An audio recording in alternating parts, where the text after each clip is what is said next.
រាសីឆ្នាំមួយម៉ែនៅក្នុងខែ11ខែវិច្ឆិកាខាងមុខនេះគឺមើលឃើញថាមានលក្ខណៈល្អប្រសើរឡើងមកវិញហើយបងប្អូនដែលកើតចំឆ្នាំមួយម៉ែត្រៀមខ្លួនបង្កើតគម្រោងនិង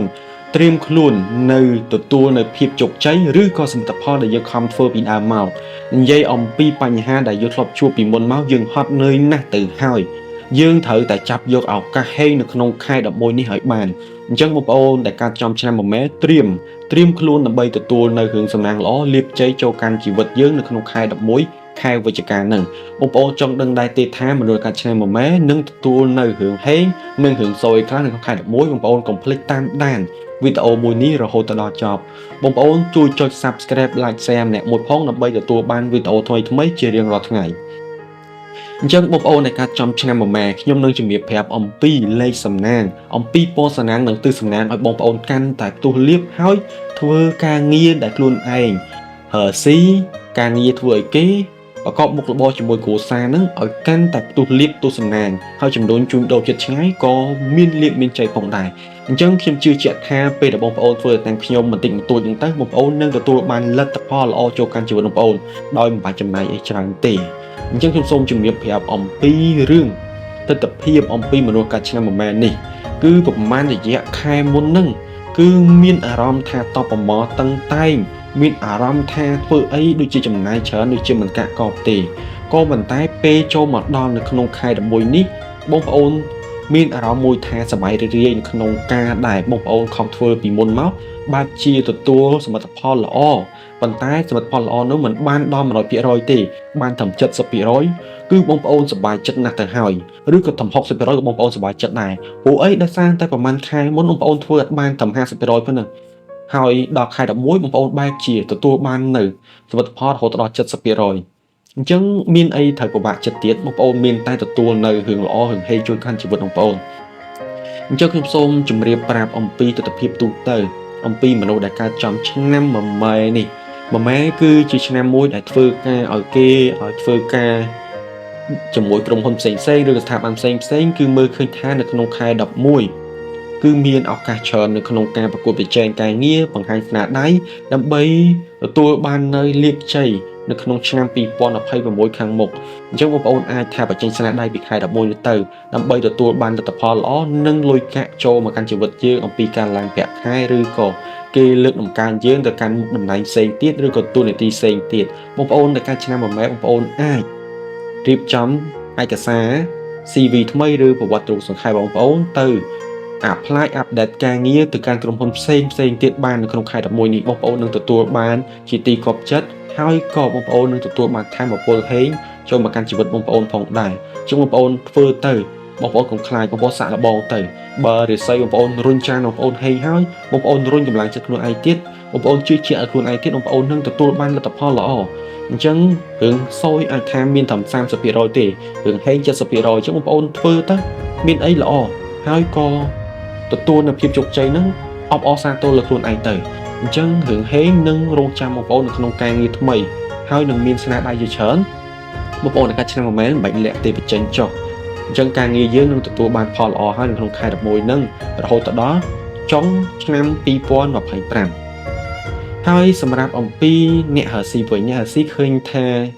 របរខ្លួនឯងធ្លាប់តែរាំងស្ទះមើលទៅឃើញថាលុយចូលតិចចំណាយច្រើនក៏ប៉ុន្តែនៅក្នុងខែ11នេះចំណូលចូលមកហើយចំណាយក៏ចេញដែរក៏ប៉ុន្តែត្រូវតែច្បាស់ខ្លួនឯងរឿងចំណាយនិងកុំចំណាយដូចខែមុនទៀតយកលុយនោះមកបែងចែកសិនត្រូវទុកសំលុយកាក់ណាដែលមិនបាច់តន់សងគេមិនបាច់តន់សងគេទេទុកលុយនោះប្រើជាលុយលាបលុយហេងសិនសុខចិត្តពជាពេលបងការប្រាក់គេសិនក៏បានដែរទុកយកលុយនោះបង្កើតសមិទ្ធផលមួយទៀតដើម្បីស្រូបទាញលុយយើងមួយទៀតដើម្បីឲ្យយើងមុខរបរយើងលក់ដូរនេះកាន់តែលក់ដាច់ឬចម្រើនហើយចាំខែក្រោយសងគេទៅក៏អត់មានខុសអត់មានយឺតពេលដែរអញ្ចឹងបងប្អូននឹងជួបនៅរឿងហេងនឹងឯងដូចខ្ញុំជំរាបប្រាប់ហើយការលក់ដូរបងប្អូនមើលឃើញថានឹងមានការកើនភាគរយរហូតទៅដល់ 30% នៅក្នុងមុខរបរបងប្អូនមិនថាបងប្អូនលក់ដូរតិចតួចធំដុំចំនួនចិត្តឆ្ងាយឬក៏ប្រធានក្រុមហ៊ុនយុក្រុមហ៊ុនដែលយើងមានភាគរយនោះទេលុយយើងនឹងឡើងនៅក្នុងខែ11ហ្នឹងហើយបងប្អូនគួរតែប្រយ័ត្នអំពីក្នុងហ្នឹងបើបងប្អូនអត់ចង់ខាត់លៀបទេខ្ញុំសូមជំរាបប្រាប់ថងមកអញ្ចឹងនៅតាមក្បួនចិនសាយក្បួនហុងស៊ុយគឺនៅក្នុងខែ11នេះមនុស្សកាត់ឆ្នាំមួយម៉ែគឺហាមដាច់ខាតឲ្យបងប្អូនសាច់ញាតិខ្ចីលុយទេអ បើសិនជាមានអាណាមកខ្ចីលុយគឺមានអារម្មណ៍ថាយើងនឹងខាត់លៀបហើយទោះជាគេខ្ចីមិនបានក៏ដោយគាត់តែហាមកខ្ចីមកយើងខាត់លៀបបាត់ហើយអញ្ចឹងបើបងប្អូនគេចផុតគឺជាសំណាងបងប្អូនមែនតើក៏មិនថាបងប្អូនគេផុតទេគឺបងប្អូននឹងខាត់លៀបទៅតាមជាក់ស្ដែងទៅគេខ្ចីយើងឲ្យគេប្រហែលជាខាត់ប៉ុណ្្នឹងទៅដូចជាគេខ្ចីយើងអត់បានទេក៏ប៉ុន្តែយើងក៏ខាត់លៀបតិចតួចដែរនៅក្នុងនោះព្រោះអីគឺវាសនាចារមកហើយថាហ៊ានតែគេហាមកខ្ចីគឺត្រូវខាត់លៀបចឹងបងប្អូនគួរតែប្រយ័ត្នមែនតើនៅក្នុងចំណុចហ្នឹងហើយស៊ីបងប្អូនមានអ្នកចិត្តតូបយើងលក់ដូចគ្នាអញ្ចឹងឬក៏ហាងដូចគ្នាអញ្ចឹងបងប្អូនកុំទៅបង្កើតចំនួនកុំទៅគ្រូដាក់ស្នេហ៍បំបាក់ភ្ញៀវគេបងប្អូនអាចនឹងថាជាអូនពងឡើងទៅធ្វើអញ្ចឹងគឺបងប្អូនធ្លាក់មកវិញបងប្អូនធ្លាក់ឲ្យបាបទៀតយើងសូមជំរាបប្រាប់អញ្ចឹងអាចនឹងថាបងប្អូនឡើងពិតមែនក៏ប៉ុន្តែទៅដល់ចំណុចមួយបងប្អូននឹងធ្លាក់ចុះមកវិញរោគអីងើបលេងរួចហើយបងប្អូនកុំធ្វើបែបហ្នឹងសូមជំរាបប្រាប់ធ្វើតែអំពើល្អនិងសេចក្តីល្អទៅបងប្អូននឹងរកស៊ីមានបានហើយរុងរឿងរីកចម្រើនតកូនតចៅហើយអំពីរឿងលុយកាក់វិញរឿងលុយកាក់អំពីទស្សនវិជ្ជាទូទៅឃើញថានៅក្នុងខែ11បងប្អូននឹងកើនឡើងចំណូលរហូតដល់20ទៅ30% អំពីការរកស៊ីបងប្អូនជើងបងប្អូនទុកដាក់លុយស្រួលបួលទៅហើយអ្នកដែលធ្វើការគឺប្រទេសសាដៃពេលនេះទៅដល់ចុងឆ្នាំនឹងមានរឿងល្អនឹងមានដំណឹងល្អសម្រាប់បងប្អូនចឹងបងប្អូនថាចាំទទួលលាភទទួលជ័យនៅក្នុងឆ្នាំថ្មីក៏បានដែរហើយបងប្អូនស្រាប់បងប្អូនដែលមានគ្រួសារហើយជាប្រិយប្រពន្ធឃើញថាលក្ខណៈពួកគាត់មានបញ្ហាជាមួយគ្នាមិនក៏ដោយពួកគាត់នៅតែស្រឡាញ់គ្នាផ្អែមល្ហែមល្អល្អអឿនអូនបងស្រឡាញ់ប្តីស្រឡាញ់ចឹងទៅការជួបគ្នាក៏ត្រូវមកវិញហើយក្នុងនោះក្នុងចំណោម100នាក់ឃើញថាគូឆ្នាំមួយម៉ែនេះកំពុងតែតាមតឹងគ្នាមែនតើសឹងថាចង់ប្រមូលគ្នាឡើងតឡាការហើយចឹងប្រយ័ត្នទៅបងប្អូនទុកអារម្មណ៍ទៅកាត់ចិត្តខ្លះទៅរំសាយអារម្មណ៍ខ្លះទៅហើយពេលខ្លះក៏អធិស្ឋានគ្នាទៅកុំលែងលះគ្នាអីជាងលេខបងប្អូនគឺមើលឃើញថាបងប្អូនចាប់ដៃគ្នាគូគ្នាអាចឆ្លងផុតក្នុងខែ11 12នេះបងប្អូនអត់លែងគ្នាទេចឹងគួរតែសម្របសម្រួលគ្នាសិនទៅបើសិនជាអាណិតនៅក្នុងការទំនាក់ទំនងស្នេហ៍បងប្អូនមានកូនមានចៅទៀតគួរតែគិតឡើងវិញហើយសម្រាប់បងប្អូនដែលនៅ single វិញបងប្អូនមើលឃើញថាមានទំនាក់ទំនងស្នេហាថ្មីជាច្រើនចូលមកក៏ប៉ុន្តែស្នេហានោះអាចនឹងខកចិត្តរិស័យឡើងមែនក៏ប៉ុន្តែស្នេហាអាចខកចិត្តហើយចាប់យកមនុស្សខុសទៀតអញ្ចឹងបងប្អូនគួរតែប្រយ័ត្នបើចង់បង្កើតទំនាក់ទំនងស្នេហាមួយដែលច្បាស់លាស់អាចថាកាន់ដៃគ្នារៀបការទៅដល់ថ្ងៃអនាគតបងប្អូនគួរតែជ្រើសរើសនៅក្នុងឆ្នាំ2026ពីខែ2ទៅប៉ុន្តែក្នុងស្នេហាពីពេលឥឡូវទៅបងប្អូនយកក៏បានដែរក៏ប៉ុន្តែបងប្អូនកុំតដាក់ចិត្តដាក់កាយចាំសម្រាប់ចិត្តនៅក្នុងឆ្នាំថ្មីពីខែ2ទៅចុះខ្ញុំលើកទឹកចិត្តបងប្អូនបែបហ្នឹងហើយសម្រាប់អ្នកដែលមានគូជាសង្សារឃើញថាជនទី3កំពុងតែក្បត់ចង់បានស្នេហាចេញពីយើងស្រឡាញ់ដៃគូស្នេហាយើងចឹងយើងគួរតែប្រយ័ត្នហើយគួរតែមើលមកជុំវិញខ្លួនផងមិនថាមិត្តភាពមិនថាយើងទេអាចថាគេអាចឆក់យកបេះដូងឆក់យកស្នេហាយើងទៅហើយអំពី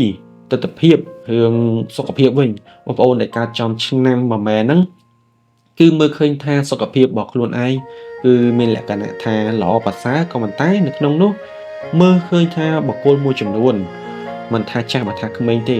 អាចថាមានអាការៈដូចជាឈឺកាពះឈឺពោះវៀនឈឺចង្កេះឈឺឆ្អឹងខ្នងហើយឈឺក្បាលច្រើនជុំបងប្អូនគួរតែប្រយ័ត្នឲ្យរៀនញ៉ាំរបស់របរល្អៗតិចទៅកុំឲ្យខ្លួនឯងឈឺ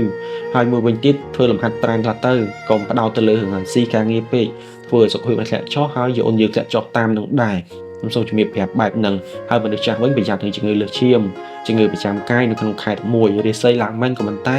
រឿងសុខភាពយើងមើលឃើញថាប៉ះពាល់ដូចគ្នាអញ្ចឹងគួរតែប្រយ័ត្នប្រសើរជាងយើងអត់ប្រយ័ត្នហើយសម្រាប់បងប្អូនបើចង់ផ្ទុះលាភផ្ទុះជ័យគួរតែរៀបចំវត្ថុមង្គលរៀបចំលាភសំណាងរឿងលាភជ័យរបស់យើងណាហើយយើងគួរតែរៀបចំពណ៌រៀបចំធាតុឲ្យបានត្រឹមត្រូវទិសតំបន់ត្រឹមត្រូវដើម្បីធ្វើខ្លួនឯងផ្ទុះលាភនឹងអញ្ចឹងខ្ញុំសូមជំរាបជូនអំពីរឿងលេខសំណាងជាមុនចុះអញ្ចឹងបុគ្គលដែលគាត់កើតចំឆ្នាំមួយម៉ែនៅក្នុងខែ11អាចថាប្រើប្រាស់លេខ872ហ្នឹងទៅនឹងទទួលបានលាភទទួលបានជ័យទៅប្រើប្រាស់ជាមួយលេខស័ព្ទថ្មីកងធនាគារថ្មីលេខបតោលេខឡានឬក៏ព្រីនលេខទាំងអស់ហ្នឹងទៅបិទនៅកន្លែងតុធ្វើការនិងកន្លែងរកស៊ីយើងដើម្បីស្រូបទាញធម្មពលពីលេខហ្នឹងបាន 10% ចូលកាន់ជីវិតខ្លួនឯងផងដែរអញ្ចឹងបងប្អូនអាចថាលេខទាំងអស់ហ្នឹងអាចជួយបង្កើតនូវទំនាក់ទំនងល្អការរកស៊ីបងប្អូនលូតលាស់ការធ្វើការបងប្អូនឃើញថាមានទំនាក់ទំនងល្អក្នុងក្រុមការងារហើយគេចូលចិត្តច្រើនផងដែរហើយសម្រាប់លេខដែលគួរតែជៀសវាងមានដូចជាលេខ 49លេខ49បងប្អូនគួរតែជៀសវាងឬក៏លេខ94យើងលេខទាំងអស់ហ្នឹងនឹងអាចថានាំផលអវិជ្ជមានចូលកាន់ជីវិតបងប្អូននៅក្នុងខែ11នឹងហើយអញ្ចឹងបងប្អូនគួរតែជៀសវាងទៅហើយបើសិនជាបងប្អូនមានលេខទាំងអស់ហ្នឹងកំពុងប្រើប្រាស់បងប្អូនគួរតែប្រយ័ត្នខ្លួនឲ្យខ្លាំងបំផុតអាចថានាំគ្រោះថ្នាក់បងប្អូនដូចជាមុតដៃរបួសស្នាមរបួសជើងអីចឹងជាដើមជាងលេខហ្នឹងអត់ល្អទេបងប្អូនអញ្ចឹងបងប្អូនគួរតែប្រកាសឲ្យប្រយ័ត្នបំផុតហើយសម្រាប់អំពីរឿងពណ៌ហុងស៊ុយវិញរឿងពណ៌ដែលហុងស៊ុយដែលនាំសំណាងបងប្អូននៅក្នុងខែ11នេះខ្ញុំសូមជំរាបប្រាប់ថាមានដូចជាពណ៌បៃតងពណ៌ក្រហមពណ៌ត្នោតពណ៌ស្វាយអញ្ចឹងពណ៌4ពណ៌ក្រហមពណ៌បៃតងពណ៌ត្នោតពណ៌ស្វាយនេះគឺជាពណ៌ដែលល្អសម្រាប់ជីវិតបងប្អូនអាចថាយកពណ៌នោះទៅប្រើប្រាស់ជាមួយនឹងសម្លៀកបំពាក់ប្រចាំថ្ងៃដូចជាកៅអៅយើងធ្វើការកៅអៅយើងហើស៊ីដូចជាកាមេរ៉ាពុកយើងគេងដូចជាខែគេង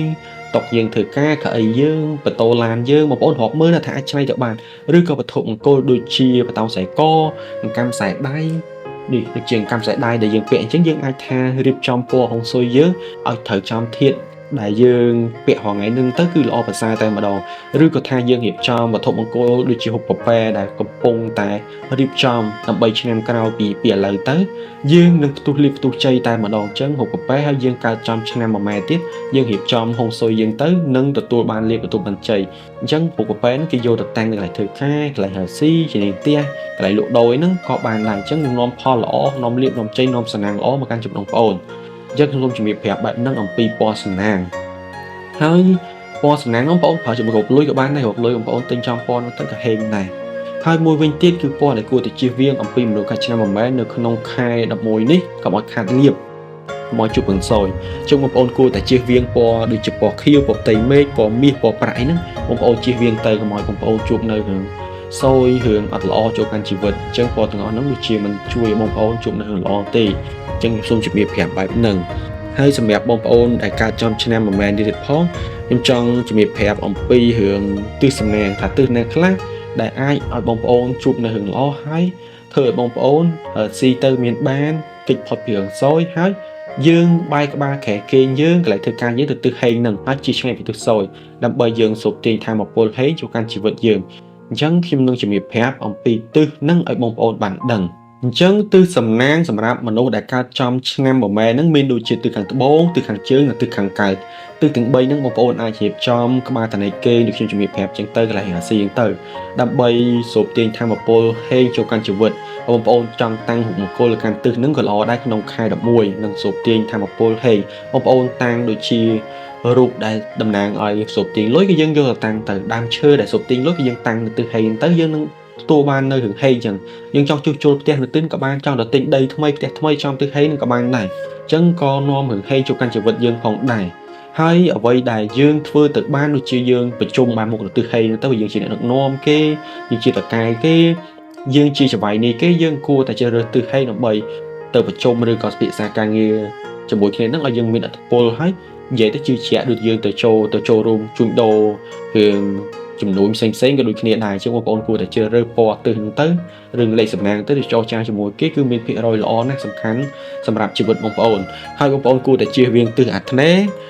និងទិសឦសានទិសអាធ្នេយ៍ទិសឦសានជាទិសមួយដែលឆុងសម្រាប់បងប្អូនគួរជៀសវាងហើយហាមស្វានដំហាមជួសជុលហាមធ្វើអីទៅប៉ះពាល់ចំទិសហ្នឹងដែលខ្ញុំជំរាបប្រាប់ហ្នឹងពីមុនមកខ្ញុំជំរាបដូចគ្នាដែរអញ្ចឹងបងប្អូនធ្វើតាមខ្ញុំតិចតួចទៅនឹងទទួលបានលទ្ធផលល្អហើយអត់មានអស់លុយអាកាក់ទេបងប្អូនធ្វើទៅតាមបែបធម្មជាតិធ្វើតាមបែបគេហៅថាដែលមានក្បួនស្រែច្បាស់លាស់អញ្ចឹងណាបងប្អូនធ្វើតាមខ្ញុំជំរាបប្រាប់ទៅគឺល្អខ្លាំងណាស់ហើយសម្រាប់អំពីមនុស្សកាត់ឆ្នាំមួយម៉ែនេះបងប្អូនអាចថាចាប់ដៃជាមួយម៉ែគ្នាឯងក៏ល្អចាប់ដៃជាមួយម៉ាមីក៏ល្អចាប់ដៃជាមួយថោះក៏ល្អដែរអញ្ចឹងឆ្នាំទាំងអស់ហ្នឹងសុទ្ធតែជាឆ្នាំល្អសម្រាប់បងប្អូនហើយឆ្នាំដែលបងប្អូនគួរតែជៀសវាងខ្លាំងបំផុតបងប្អូនគួរតែជៀសវាងឆ្នាំជូនឆ្នាំឆ្លូវជាឆ្នាំឆុង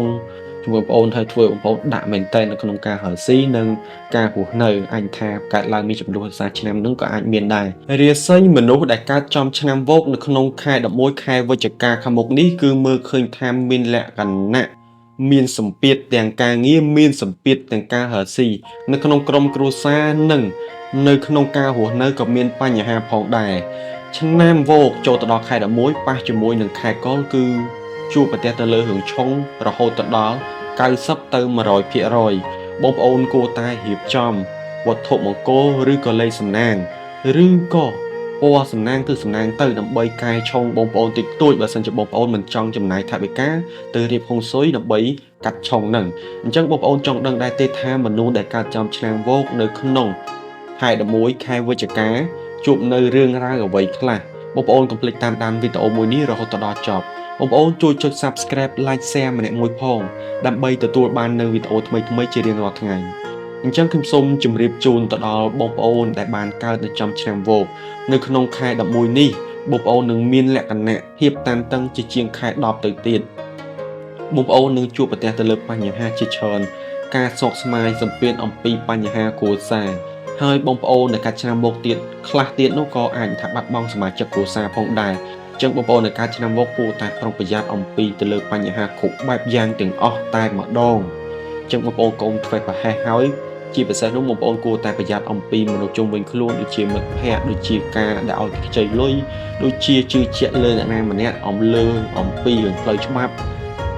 រឿងលុយរឿងកាក់អីហ្នឹងផ្លូវច្បាប់ហ្នឹងតាក់ទងរឿងលុយកាក់អញ្ចឹងបងប្អូនគួរតែប្រុងប្រយ័ត្នមែនតើប្រយ័ត្នចាញ់បោកគេអំពីរឿងហ្នឹង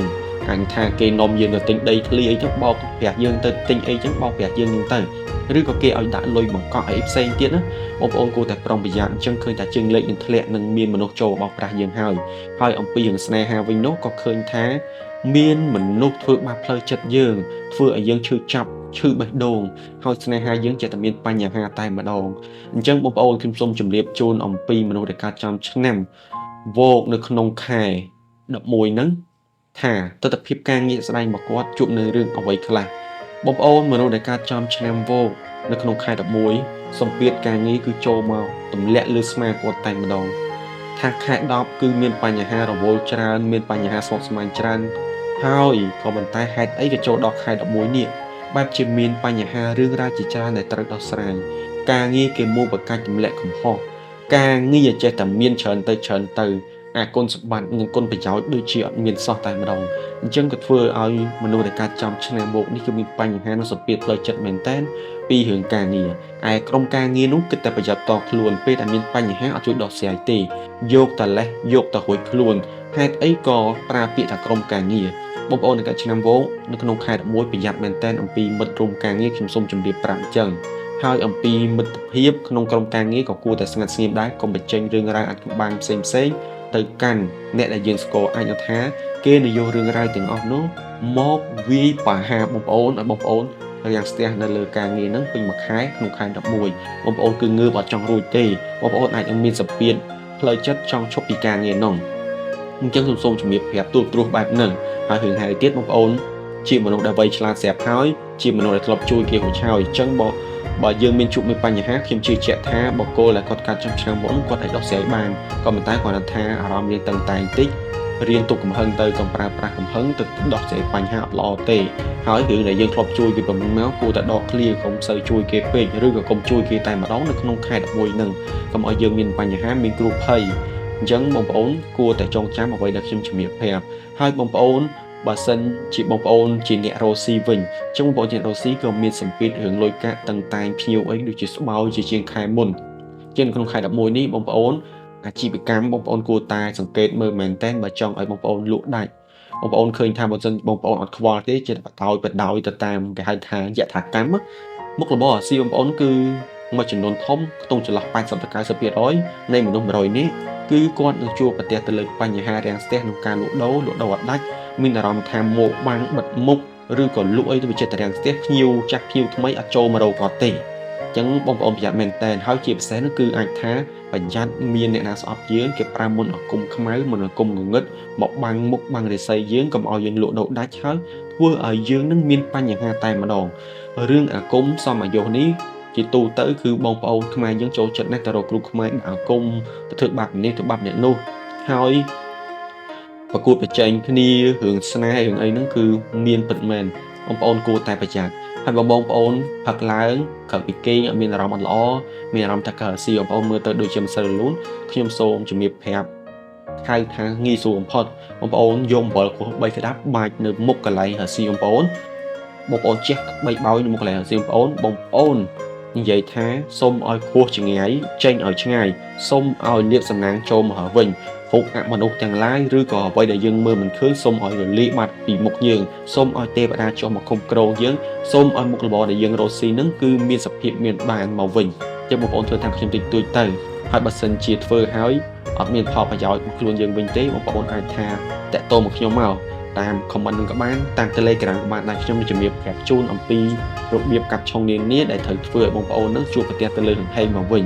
អញ្ចឹងបងប្អូនអាចធ្វើទៅបានដោយសារងាយស្រួលមែនតើបើសិនខ្ញុំជំរាបប្រាប់បងប្អូនបន្ថែមទៀតអញ្ចឹងអំពីរឿងហើស៊ីបងប្អូនគួរតែរៀនប្រើនៅពាក្យសម្ដីផ្អែមល្ហែមទោះជាគេមិនទិញយើងក៏ដោយគេធ្វើទៅសួរក៏ដោយស្នាមញញឹមយើងនេះយើងត្រូវតែញញឹមជាប់ជានិច្ចរៀនឆ្លោះកញ្ចក់មើលមុខខ្លួនឯងថាមុខយើងរាល់ថ្ងៃកំពុងធ្លាក់ចុះបែបនេះឬក៏ញញឹមបែបនេះឬក៏ស្មោតនេះអញ្ចឹងតួនិស្ស័យឬក៏ការរស់ស៊ីបងប្អូនគឺមើលទៅតាមស្ដែងហើយមើលភ្នែកផងថាភ្នែកយើងមើលអារម្មណ៍ធ្លាក់ឬក៏យើងបើកទៅមានពលឺ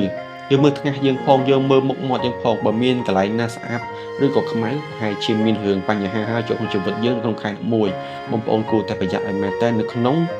រឿងរ៉ាវទាំងអស់ហ្នឹងបងប្អូនបើសិនជាបងប្អូនចង់ឲ្យពួកយើងរីកចម្រើននៅក្នុងការស៊ីទេបងប្អូនគួរតែមានលុយមានអីរៀបចំផងស៊ុយកាត់ឆុងសែននេះតិចតួចទៅ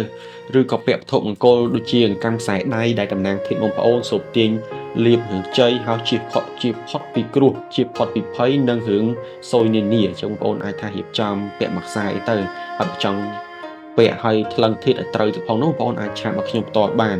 ហើយអំពីរឿងទស្សនវិជ្ជានៅក្នុងរឿងហិរញ្ញវត្ថុវិញអញ្ចឹងជាទូទៅទូរិស័យយើងធ្លាក់ហើយលុយកាក់យើងក៏ដូចជាមិនឡើងដែរអាចថាធ្លាក់ចុះក្នុងចន្លោះ 20% ផងដែរអញ្ចឹងបងប្អូនគួរតែប្រុងប្រយ័ត្នមែនទែនអំពីការចាយវាយឬក៏ចំណាយខុសគោលដៅ 20% អាចថាតិចតួចទេបងប្អូនក៏គ្រោងបានបើសិនចំណាយលើសពី 20% រហូតដល់40ទៅ 50% រហូតដល់ 100% បងប្អូននឹងខ្ចីបំណុលគេនៅក្នុងខែ11ហ្នឹងអញ្ចឹងបងប្អូនគួរតែប្រុងប្រយ័ត្នអំពីការចាយវាយហ្នឹងឲ្យមែនទែនហើយសម្រាប់អំពីរឿងស្នេហាអញ្ចឹងរឿងស្នេហាខ្ញុំសូមជម្រាបជូនថាសម្រាប់បុគ្គលដែលគាត់មានគ្រួសារហើយជាប្តីជាប្រពន្ធបាយឆាត់ឆ្លោះគ្នាលែងលះគ្នានៅក្នុងខែ11ហ្នឹងបងប្អូនបើសិនជាបងប្អូនអត់ស្ដាប់តាមខ្ញុំទេបងប្អូននឹងទទួលរងគ្រោះអំពីរឿងចំនួនកើតឡើងក្នុងក្រុមគ្រួសារបងប្អូននឹងថាអត់ចិត្តដាក់គ្នាទៅវិញមកជារឿយបបួលគ្នាលែងលះគ្នាទៅតុលាការទៅភូមិសង្កាត់នៅក្នុងខែ11នេះហើយបងប្អូនគួរតែរងាប់ចិត្តឆ្លោះគ្នាធ្វើចិត្តតិចហើយសម្របខ្លួនមកវិញហើយយើងដឹងអំពីទួលរិស័យយើងទៀតផងនោះយើងប្រាប់ដៃគូស្វាមីភរិយាយើងទៅថាទួលរិស័យយើងធ្លាក់យើងធ្វើឲ្យកាត់ដាក់ជួបបញ្ហារហូតដោយសារយើងមិនទាន់បានកាត់ឆុងកាត់គ្រោះចឹងទៅណាអញ្ចឹងយើងប្រាប់គ្នាត្រង់ចឹងទៅទោះយើងឆ្លោះគ្នាក៏យើងនឹកឃើញរឿងហ្នឹងក៏អត់លែងលះគ្នាតាណាដែរនៅតែគូស្នេហាយើងចឹងហើយសម្រាប់អំពីអ្នកដែលមានសង្សារអ្នកមានសង្សារអញថាបើឆ្លោះគ្នានៅក្នុងខែ11គឺបែកគ្នាហើយស្ដីគូស្នេហាយើងទៅជន់ទី3ទៅឬក៏ត្រូវគេក្បត់ចិត្តនៅក្នុងនឹងអាចថាគេក្បត់ចិត្តនៅក្នុងខែ11ហ្នឹងបងប្អូនកាត់ឆ្នាំវោគួរតែប្រុងប្រយ័ត្នអំពីដៃគូយើងអាចថាជាបរិសុទ្ធមើលឃើញស្ត្រីហើយជាស្ត្រីមើលឃើញបរិសុទ្ធហើយអញ្ចឹងប្រយ័ត្នមែនតើនៅក្នុងនឹងហើយអ្នក single បើមានអ្នកចូលមកស្រឡាញ់គឺគេស្រឡាញ់បោកប្រាស់យើងចង់បានខ្លួនប្រាំយើងយកទៅរួមភេទរួមរយៈជាមួយជាពិសេសគឺមនុស្សស្រីចឹងខ្ញុំជំរាបប្រាប់ផងបែបនេះហើយបងប្អូនអាចចេះការពារប្រយ័ត្នខ្លួននៅក្នុងរឿងនឹងទៀតបងប្អូននឹងជួបនៅរឿងខកចិត្តមាននិមិត្តផ្លូវចិត្តទៅលើរឿងស្នេហាជាមិនខានហើយអំពីសុខភាពវិញបើមិនចេះទប់ស្កាត់មិនចេះហាត់ប្រាណមិនចេះញ៉ាំអីល្អបងប្អូនកិច្ចផុតពីមានជំងឺទេបងប្អូននឹងឈឺស្កាត់ដូចជាបងប្អូនជួបប្រទះទៅលើរឿងឈឺពោះវៀនឈឺឆ្អឹងខ្នងឈឺចង្កេះឈឺក្បាលវិលមុខព្រួយកជាដើមអញ្ចឹងបងប្អូនកិច្ចផុតទេបងប្អូនគួរតែប្រុងប្រយ័ត្នអំពីរឿងរ៉ាវជំងឺទាំងអស់ហ្នឹងហើយបើបងប្អូនចង់ឈឺទេបងប្អូនធ្វើតាមខ្ញុំជំរាបប្រាប់ទីទៅនឹងឆ្លងផុតហើយអូនមានលៀបមានតែស្អីឡើងមកវិញអញ្ចឹងអំពីមនុស្សដែលកើតចំឆ្នាំវោកបើសិនជាចង់ផ្ទុះលៀបផ្ទុះជ័យឲ្យមានសំណាងនៅក្នុងខែមួយហ្នឹងហើយកិច្ចផុតពីរឿងឆុងនានាបងប្អូនគួរតែជ្រើសរើសប្រើប្រាស់នៅលេខសំណាងពណ៌សំណាងឬក៏ទិសសំណាងជាដើមឬក៏មានវត្ថុមង្គលដូចខ្ញុំជំរាបប្រាប់អញ្ចឹងដូចពាក់កម្មខ្សែដៃអីតិចតួចទៅបតោងខ្សែកអីទៅដើម្បីធ្វើខ្លួនឯងហេងមកវិញអញ្ចឹងខ្ញុំសូមជំរាបប្រាប់អំពីលេខសំណាងជាមុនសិនអញ្ចឹងសម្រាប់មនុស្សដែលកើតចំឆ្នាំវោកលេខសំណាងរបស់គាត់គឺជាលេខ493លេខ493គឺជាលេខដែលតំណាងឲ្យមនុស្សដែលកើតឆ្នាំវោកនេះគឺជួបប្រទះទៅលើរឿងហេងរឿងលៀបសំណាងលៀបសក្ការៈបងប្អូនអាចថាប្រើប្រាស់លេខហ្នឹងបិទនៅកន្លែងធ្វើការតុកយើងហើស៊ី ផ្ទះយើងរស់នៅបន្ទប់គេយើងបិទតាំងលេខធម្មតាទៅបិទទៅលើក្រោយសភៅយើងសរសេរខុសដៃក៏បានបិទទៅលើក្រោយទូរស័ព្ទដៃយើងក៏បានដែរយើងឆ្នៃទៅបានទៅតាម wallpaper ក្នុងទូរស័ព្ទដៃ background ផ្សេងយើងឆ្នៃដាក់ក្នុងកុំព្យូទ័រក៏បានឆ្នៃតាមជាក់ស្ដែងបងប្អូនអាចថាយកលេខទៅប្រើប្រាស់ទៅដោយប្រយោជន៍តែម្ដងអញ្ចឹងលេខទាំងអស់ហ្នឹងបងប្អូនអាចថានៅក្នុងខែ11ចង់ទិញទូរស័ព្ទដៃថ្មីចង់បង្កើតលេខកុងថ្មីបងប្អូនទៅបើកលេខណាដែលមានលេខទាំងអស់ហ្នឹងលេខ493 92នៅក្នុងហ្នឹងគឺហេងតែម្ដងអញ្ចឹងលេខ493 492គឺជាលេខដែលផ្ទុកសំណាងផ្ទុកលៀបផ្ទុកជ័យនៅក្នុងខែ11សម្រាប់មួយឆ្នាំបងប្អូនអាចប្រើប្រាស់លេខហេងទៅក៏ធ្វើឲ្យបងប្អូនហេងបាន10%វិញដែរអញ្ចឹងបងប្អូនសោយ90%សោយ100%នៅសល់9សោយ9នៅសល់8អញ្ចឹងបងប្អូនប្រើអញ្ចឹងវាដកទៅតាមនឹងឯងហើយសម្រាប់លេខដែលធ្វើបងប្អូនបញ្ហាគេហៅថាលេខឆុងលេខគ្រោះហ្នឹងគឺជាលេខ17ឬក៏លេខ71លេខ17ឬក៏លេខ71នៅក្នុងខែ11នេះគឺជាលេខដែលនាំគ្រោះភ័យគឺជាលេខដែលនាំអន្តរាយមកជីវិតបងប្អូនគួរតែជៀសវាងទៅហើយបើអាចកុំប្រើប្រាស់លេខហ្នឹងបើបងប្អូនមិនអាចជៀសមិនបានទេបងប្អូនរបស់ឬក៏របស់ដែលពាក់ទៅកាត់ឆុងនឹងកម្មខ្សែដៃអីចឹងទៅកុំឲ្យធ្វើឲ្យយើងជួបប្រទះទៅលើរឿងសោយខ្លាំងពេកបងប្អូនបដ ாய் បងប្អូនជួបនៅរឿងសោយបងប្អូនកាន់តែសោយលើដើមអញ្ចឹងក្នុងខែ11បងប្អូនមានបញ្ហាផ្លូវចិត្តមានសម្ពាធច្រើន stress ច្រើនជាមិនខានហើយសម្រាប់អំពីពណ៌សំណាងវិញពណ៌សំណាងបងប្អូនអាចថាយកទៅប្រើប្រាស់ដូចជាកៅអៅយើងពាក់ប្រចាំថ្ងៃកម្រាពុកយើងគេងប៉ូតូយើងបើកឡានយើងបើកតុយើងធ្វើការកម្រាយើងធ្វើការបងប្អូនមើលតាមអ្នកស្ដែងកៅអីអង្គុយក៏បានដែរអញ្ចឹងសុទ្ធតែជាពណ៌សំណាងឬក៏ពាក់អង្កាំខ្សែដៃនេះដែលតំណាងឲ្យពណ៌សំណាងនេះឬក៏បតោងខ្សែកអញ្ចឹងបងប្អូនពាក់ចុះនឹងនាំលៀបនាំជ័យអញ្ចឹងពណ៌សំណាងសម្រាប់មនុស្សដែលកើតចំឆ្នាំវោកមានដូចជាពណ៌សពណ៌មាសពណ៌ខៀវពណ៌សពណ៌មាសពណ៌ខៀវគឺជាពណ៌ដែលតំណាងឲ្យមនុស្សដែលកាត់ឆ្នាំវោកនោះសូកទាញនៅធម្មពលហេងសូកទាញរឿងលុយកាក់និងសូកទាញនៅរឿងហេរញ្ញវត្ថុនានាចូលកាន់ជីវិតបើប្រើពណ៌នឹងទៅហេងមក10%ទៀតបងប្អូនកាត់ឆុងបាន20%បូកជាមួយលេខអញ្ចឹងធ្វើជីវិតបងប្អូនកាន់តែប្រសើរអញ្ចឹងបងប្អូនអាចថាឆ្នៃទៅតាមភាពជាក់ស្ដែងដែលបងប្អូនអាចប្រើប្រាស់បានអញ្ចឹងសម្រាប់ពណ៌ដែលធ្វើឲ្យមនុស្សដែលកើតចាំវោកនេះមានបញ្ហានៅក្នុងខែ11បងប្អូនពណ៌ដែលនាំនៅបញ្ហានាំនៅគ្រោះនាំនៅភ័យគេហៅថាពណ៌ដែលឆុងមានដូចជាពណ៌ក្រហមពណ៌ផ្កាឈូកពណ៌ស្វាយនិងពណ៌ខ្មៅក្រហមស្វាយផ្កាឈូកពណ៌ខ្មៅគឺជាពណ៌ដែលនាំនៅគ្រោះនាំនៅភ័យដល់ជីវិតបងប្អូនដែលកើតចំឆ្នាំវោកបងប្អូនគួរតែកត់ចំណាំខ្លួនឯងនៅក្នុងចំណុចហ្នឹងបងប្អូនអាចថាយកស្លឹកសភៅមួយកត់នៅលើសភៅយើងសរសេរដៃក៏បានដែរសម្រាប់ក្នុងខែ11ខាងមុខហ្នឹងបងប្អូនជាផុតពីពណ៌ទាំង4ហ្នឹងទៅកុំធ្វើឲ្យខ្លួនឯងមានគ្រោះមានភ័យនិងមានបញ្ហាជាមួយនឹងពណ៌ទាំងអស់ហ្នឹងហើយពណ៌ទាំងអស់ហ្នឹងជៀសវាងទៅកុំប្រើប្រាស់ដូចកម្មខ្សែដៃដូចជាពណ៌កាបូបពណ៌កៅអៅអីហ្នឹងក៏ដូចគ្នាដែរក៏នាំនៅបញ្ហាធ្វើឲ្យយើងនៅជួបនៅរឿងសោយដែរហើយសម្រាប់ទិសសំណាងបើសិនជាបងប្អូនកំពុងតែជួបប្រទះទៅលើរឿងសោយក្នុងការហិតស៊ីការលូដូការប្រកបអាជីវកម្មតខ្លួនរាល់ថ្ងៃហ្នឹងឬចំនួនផ្សេងឬការរស់នៅ